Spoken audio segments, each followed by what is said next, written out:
سرکار دو عالم صلی اللہ علیہ وآلہ وسلم کے والدین محترم پہ ایک سوالیہ نشان تھا کہ وہ کافر تھے یا وہ مومن نہیں تھے. یہ کتنا بڑا بہتان تاریخ نے لگایا اور یہ ہم تک پہنچی. آپ نے کیا تحقیق کیا اس سلسلے میں؟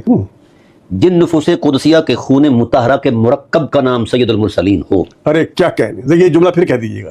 یعنی جن کے خون مطہرہ کے مرکب کا نام سید المرسلین ہو اور صاحب وحی ہو، ان کی اپنی فطرت کتنی طہارت مآب ہوگی. سبحان اللہ. اچھا، آپ نے تاریخ کو چھوڑ کر قرآن سے رابطہ کر لیا. ہاں. جو ملا اعظم نے دین تراشا تھا نا، میں نے اسے پڑھنا پسند ہی نہیں کیا. اب کفار کے پاس کوئی ایسی چیز نہیں تھی حضور کی ذات کے بارے میں. یہ بات انہوں نے حضور کے والدین کی حرمت کو چیلنج کیا اور کہا مثل محمد مثل نخلۃ فی قباء الارض او فی کبوۃ الارض. محمد صلی اللہ علیہ وسلم خود تو ٹھیک ہے، اور ان کی مثال ایسی ہے جیسے کھجور کا ایک پودا ہے، لیکن اگا وہاں ہے جہاں کوڑے کرکٹ اور اروڑی کا ڈھیر تھا. قبلہ، آپ تو جڑ تک پہنچ گئے. جی. اب اس تصور میں جب حضور کے والدین چیلنج ہوئے تو خدا کی غیرت جلال میں آئی، جو قابل فہم بات ہے. فرمایا میرے حبیب اب آپ چپ رہے ہیں، اس کا جواب میں دیتا ہوں.